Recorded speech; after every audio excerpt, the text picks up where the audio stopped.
E com esse acordo, o jogador se torna a segunda contratação do Flamengo no ano de 2023 e fica no clube até o ano de 2027.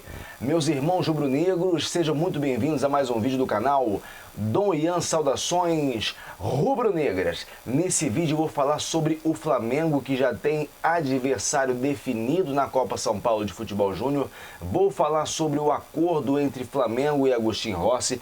Vou falar também sobre ex-jogador do Paris Saint-Germain oferecido ao Flamengo. Vou falar também sobre técnico famoso que recusou o convite da seleção brasileira e também a respeito de jogador que ganhou 4 Champions League e foi oferecido ao nosso rival. Mas antes, eu gostaria de pedir a você que não segue o nosso canal para que passe a seguir e também para que deixe o seu like no vídeo. É muito importante para nós que você siga o canal Dom Ian Saudações Rubro-Negras e também deixe a curtida no vídeo. Quanto mais você curtir e quanto mais seguidores o canal tiver, mais o YouTube vai entender que este vídeo é relevante e logo vai enviar para outras pessoas, outros irmãos rubro-negros que certamente vão passar a seguir o nosso trabalho também. Então, por favor, me ajudem. Nosso canal está só começando, temos crescido ainda devagarzinho, mas eu tenho a certeza que com o apoio de vocês vamos avançar muito mais. Então vamos para as notícias. O Flamengo, como eu falei, já tem adversário definido na Copa São Paulo de Futebol Júnior e o adversário é o Avaí. O Avaí aqui de Santa Catarina, para você que não sabe, eu gravo esse vídeo diretamente de Florianópolis, Santa Catarina. O Flamengo garantiu a vaga depois da vitória contra o 15 de Jaú e agora vai enfrentar o Avaí em partida que não tem data definida.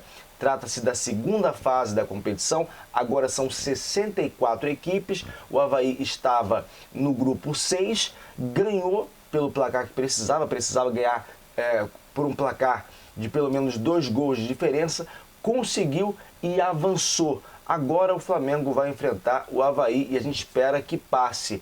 A última vez que o Flamengo enfrentou o Avaí foi no ano de 2018. As duas equipes se enfrentaram pelas quartas de final e o rubro-negro carioca levou a melhor, ganhou por 1-0, gol de placa de Vitor Gabriel, que hoje está emprestado ao Ceará. Boa sorte então aos garotos do Ninho. Vamos mudar de assunto e falar agora sobre Agustin Rossi. Como vocês sabem, Marcos Braz e Bruno Spindel viajaram para Buenos Aires na sexta-feira para poder definir a contratação de Agustin Rossi.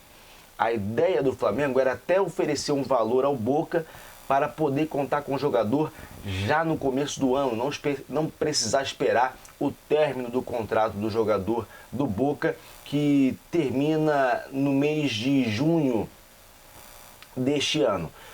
Acontece que o Boca nem quer ouvir proposta, o Riquelme nem quer conversar, então o Flamengo se utilizou de uma possibilidade existente, que é a assinatura de um pré-contrato, no qual o jogador se apresentaria no mês de julho, após finalizar o contrato com o Boca, e aí passar a integrar a equipe do Flamengo.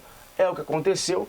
O Boca não quis ouvir propostas, o Flamengo estava disposto a oferecer aí até 300 mil dólares pelo jogador, cerca de R$1,5 milhão. A informação até mudou em relação ao que era há uns meses atrás. Eu mesmo noticiei em várias oportunidades que o Flamengo pretendia fazer um Pix de 2 milhões de dólares, não é mais essa informação que circula. O Flamengo estaria disposto a pagar cerca de R$1,5 milhão para poder contar com o jogador. O Boca não quis ouvir, então o Flamengo anunciou nesta segunda-feira um acordo com Agustin Rossi, acordo acerca do pré-contrato, que tem validade de 1º de julho de 2023 até 31 de dezembro de 2027. Com isso, Agustin Rossi passa a ser a segunda contratação do Flamengo em 2023, além de Gerson. Aí pode pintar a dúvida, Ian, se ele vier para o Flamengo apenas na metade do ano, ele pode jogar Libertadores? Pode sim. A regra da competição determina que se um jogador atuar por um clube e depois for vendido, ele pode passar a atuar nesse novo clube a partir da fase do mata-mata. Então, ele poderia atuar na Libertadores a partir das oitavas de final, mesmo que ele jogue pelo Boca Juniors na primeira fase da competição. É isso aí.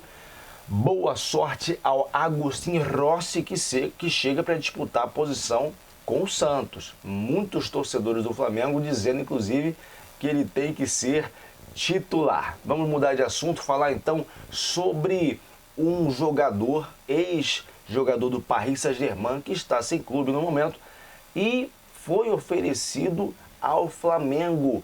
Estou falando aí de Javier Pastore, argentino, que jogou durante muito tempo no Paris Saint-Germain, vocês devem lembrar, estava no Elche da Espanha, está com 33 anos, sem clube, e foi oferecido ao Flamengo. Foi oferecido ao Flamengo, ele que é amigo de Di Maria que teve o nome ligado ao Flamengo, antes mesmo da final da Copa do Mundo, porque estaria disposto a voltar ao futebol sul-americano. Sobre o Di Maria não se tem informações, mas o Pastore sim, Pastore foi oferecido ao Flamengo. O grande problema é que ele convive com muitas lesões nos últimos anos, e o objetivo era, com o oferecimento dele ao Flamengo, fechar em um contrato por 3 anos. É o que pretende aí o staff do Javier Pastore. Um contrato de 3 anos com um salário de aproximadamente R$ 1,5 milhão, já contando com luvas e bonificações, né? O Flamengo, até o momento, não mostrou ânimo e sequer fez uma proposta, mas o argentino foi sim oferecido, tá bom? Javier Pastore, eu já deixo a pergunta. Você lembra do Javier Pastore atuando? Seria uma boa contratação para o Flamengo? Por favor, deixa aqui o seu comentário. Agora falando sobre técnico que recusou o convite da seleção brasileira. A seleção brasileira está sem técnico desde a saída do Tite e busca um novo comandante. E muito se falou a respeito de ser um técnico estrangeiro ou brasileiro, muito se debateu a respeito disso e a maioria das pessoas entende que tem que ser um técnico estrangeiro e parece que isso está chegando à CBF. Não por acaso, a CBF buscou Zinedine Zidane, que todos nós conhecemos. Ele recusou o convite, disse que só treinaria a seleção francesa, não quer trabalhar por outra seleção que não seja francesa. E agora também surgem informações a respeito da recusa de José Mourinho, ex-Inter de Milão, ex-Manchester United, Tottenham, Real Madrid, ele que hoje está na Roma da Itália. Até o Ronaldo Fenômeno ligou para o Zé Mourinho, mas ele recusou. Ele recusou também o convite da própria seleção do país dele, a seleção de Portugal, inclusive contratou Martínez, né, ex-técnico da Bélgica. Ele recusou, Mourinho não quis treinar nem a seleção de Portugal e também não quis treinar a amarelinha. São informações da Sky Sports da Itália. Uma pena, eu até gostaria de ver o José Mourinho atuando na seleção brasileira. Acho que seria melhor do que um cara como Abel Ferreira, por exemplo, que embora esteja fazendo um bom trabalho no Palmeiras e muito se ligue à seleção brasileira, né, por meio aí da opinião pública, acho que a seleção precisa de nome de peso, nome de relevância. E acho que José Mourinho, de 59 anos, seria um bom nome. Mas, né, ele recusou. Agora, vou falar sobre um jogador mundialmente conhecido que teve o nome ligado ao Flamengo, mas também foi oferecido ao Vasco da Gama, nosso rival. Estou falando do meia espanhol Isco. Não sei se vocês vão lembrar, eu falei sobre isso nas minhas lives, em outros vídeos. O nome do Isco foi ligado ao Flamengo. Ele que está com 30 anos, defendeu Sevilha na última temporada. Sevilha que agora é treinado pelo Sampaoli, não é? E o Sampaoli aparentemente não conta com o Isco, razão pela qual ele começou a buscar outros clubes. Um deles foi o Flamengo. Eu até coloquei enquete, muita gente gostaria de ver o Isco. O Isco poderia ser aquela contratação de peso prometida pelo Marcos Braz para o Mundial de Clubes. Mas o fato é que ele foi sim oferecido na verdade não é que ele foi oferecido. O Vasco da Gama, perdão, ele não foi oferecido. O Vasco da Gama fez contato com o Isco. O nome do Isco no Flamengo foi apenas ventilado. Não houve qualquer início de negociação. Mas o Vasco da Gama, rival do Flamengo, buscou o Isco, só que o jogador espanhol já recusou a proposta. Não se tem valores, não se sabe aí quanto tempo de contrato, mas o fato é que, aparentemente, o Isco gostaria de ter maiores objetivos e não atuar no Vasco da Gama, que acabou de subir de uma Série B, né? Acho até que ele poderia se interessar em jogar no Flamengo pela visibilidade que o clube tem, pelas 7 competições que vai disputar, dentre elas o Mundial de Clubes.